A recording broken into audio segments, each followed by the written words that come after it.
This is the new Nissan Qashqai. Now I say new, it's more of an extensive facelift because they've redesigned the front end. I think it's been slightly modelled on one of these. It's sort of flat and squat, and it's also got a bit of an underbite, like there, look, yes. So anyway, the price of this car starts from £22,000. If you click up there, you can go to carwow.co.uk and compare offers. Now, Nissan has made some changes here on the inside of the Qashqai, and the most noticeable is this, the new steering wheel, and it is really nice. There's some other changes as well around the cabin. Not entirely sure what they are because it looks very, very similar to me, and yeah, you got soft touch material, so the quality's okay, but it just all seems a little bit not that exciting really.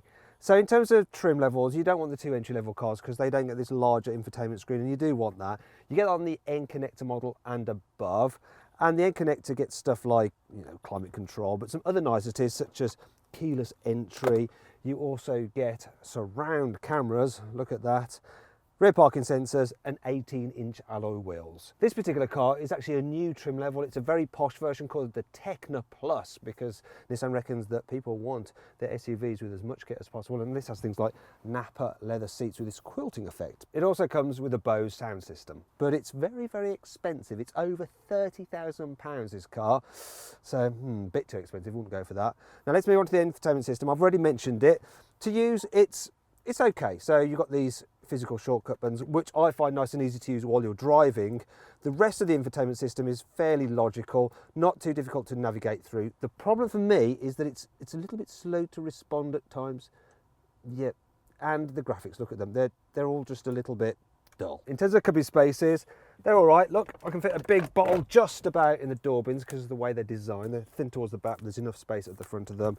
You've got decent storage under here. Look, there we go, it's nice and deep, and there's auxiliary in and a charging point there. There's another 12-volt charging point there, some more storage here. A couple of cup holders and a glove box, which is best described as all right in terms of the back of this car. So one of the problems with the Nissan Qashqai has been that compared to similar SUVs, it's always felt a little bit tight in the back. So knee room, that's all right. Foot space, it's okay as well. The issue is headroom, especially if you go for the panoramic sunroof. So me, I've just about got, look, I can just about fit my hand in between the head and the roof. Now if you go for a car without that glass panoramic sunroof, headroom is slightly better. So take that into consideration if you're thinking about getting this car. Carrying through in the back, it's not great. You've got this hump in the floor, so it does eat into foot space. And then look, can you see now? Look, my head is touching the roof line there. It's not brilliant with three in the back. Something like a Ford Kuga does feel a bit more spacious with three in the back at once. Other items to note, yeah, you've got your standard armrest, couple of cup holders. Not too exciting really. So let's move on to the boot. Maybe it's more exciting there. Got a feeling it's not going to be. Actually, I may be wrong because Nissan has also redesigned the rear end of this car. It's not as extensive as the changes at the front, but it does look neater than before. What they haven't changed though is the size of the Qashqai's boot. So it's not really that much bigger than a Volkswagen Golf, and obviously that's a smaller car. When you compare this boot size to things like the Volkswagen Tiguan, it is a bit lacking in the old size department. What I can't complain about is that there's no load lip to lift things over, so it's quite easy to slide your suitcase in and out. And I do like this feature. You've got this configurable boot partition, so you can partition it like that. You've got some extra storage under there. If you're wondering what's under this bit here, it's your foam for your tyre repair stuff. So when I fold the seats down, which I can do from up here, so it's not too difficult to do from the boot. Look, you got a completely flat floor, so it's easy to slide items into the front. Now you can't do that on a Ford Kuga, so that is good. Right then, that's the practical stuff dealt with. Now it's time to hit the road. As well as all the visual changes to the Qashqai, Nissan has tried to make it more comfortable to drive. So they've softened the suspension slightly. It still does that thing that it used to do where they break the front wheels and the back wheels as you go over a bump to smooth it out. And does it feel more comfortable than before? Just hit a pothole there, it's absolutely fine. So around town, it's very easy to drive. The light steering helps, as does the good visibility, so there's not too many annoying blind spots to get a good view out the front. You sat up, obviously. The back window is a decent size for an SUV. Sometimes they can be a bit small, surprisingly enough, and there's an extra little quarter light at the back, which just lets you peer through if you're pulling out at junctions. One thing to note, though, is that while the gear shift is lovely and precise, the brakes are just a little bit too grabby. I mean, touch them and you're like doing an emergency stop. And that can be really annoying around town. And again, it starts making you feel a little bit sick. As you head out onto the motorway, you may feel the benefit of one of the other improvements Nissan has made to this car. So they've added extra soundproofing to make it quieter at speed, and it's actually pretty good. So you're cruising along at 70 miles an hour, you don't get too much tyre roar. What you do notice is a little bit of wind whistle from the big wing mirrors, but it's not too annoying at all. It's absolutely fine. You can cruise for hours in this and it's perfectly relaxing and comfortable. If you're going to be doing lots of motorway miles, you don't want the 1.2 litre turbo petrol, although it's okay round town.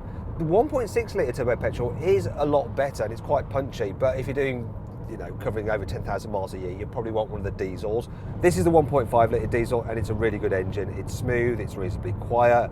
The claimed economy is 74 miles per gallon. I'm getting 53. Don't get the 1.6 litre diesel because it's more expensive, and even though it has more power, it doesn't actually feel that much quicker when you're driving it. Also, if you want, you can get this car with 4-wheel drive. It's not really worth the extra cash. You might want the automatic gearbox as well, but I'm not a big fan of it. It's not one of the best autos you can get.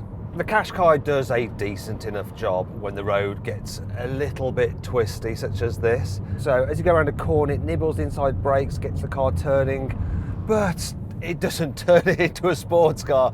It still feels like a soft, squidgy SUV. You know, if you want an SUV that's a bit more fun to drive, a Seat Ateca does feel sharper. In fact, a Peugeot 3008 feels a bit sharper. That's mainly due to the steering on this Qashqai, which is... it's like that, look, I'm still going straight. It doesn't really matter because it grips in a corner as well as you need it to. Now then, it's time for the CarWow 5 annoying things about this car. The release button for the boot is actually just this small area there, which can be a little bit awkward to hit when you're maybe talking to someone or got hands full of baggage. You're like that, then eventually you get it. The reversing camera picture is just so low definition that it's as though you're looking at things from underwater. I'm over here. I don't know the way the bonnet brace goes from the top downwards rather than the other way around, because you drop it like that, it's all a bit more difficult to do than the other way round. Why do it like that? I don't know why, but Nissan didn't bother to put a little tag on there for you to grab the rear armrest, fold it down. So you have to shove your finger in, and then it kind of scuffs your cuticles. Some cars have their parking sensors seamlessly integrated into the bumper. This Qashqai, however, has them in these weird, cheap-feeling appendages. It's not all negative though. Here's 5 good things about this car. The Qashqai has these little pointy triangular vortex generators to smooth airflow under the car for added aerodynamics and improved efficiency. Can I push myself up? You'll be able to get the Qashqai with active cruise control, which will keep you a safe distance from the car in front, and it'll also have lane keeping assist to steer to keep you in lane. This car doesn't have it, but fortunately I have an assistant to do that for me. The new Qashqai is available with auto city braking with pedestrian detection. Maybe one day they'll upgrade it to have French bulldog detection as well. It's really handy that you can store the parcel shelf underneath the false boot floor. Keeps it out of the way when you're not using it. With the hill hold control, it will actually hold the car on an incline with you in neutral for ages. I think it does it for 3 minutes. So I could sit there, look, 3 minutes, look, my feet, they're not on the pedals. When it's finally time to drive away, you just put it into gear and voila! So then, what's my verdict on it? Should you avoid it? Should you consider it? Should you shortlist it? Or should you just go right ahead and buy it? Well, I reckon you should shortlist the Nissan Qashqai. It may not be the biggest SUV, but it's a really good all-rounder.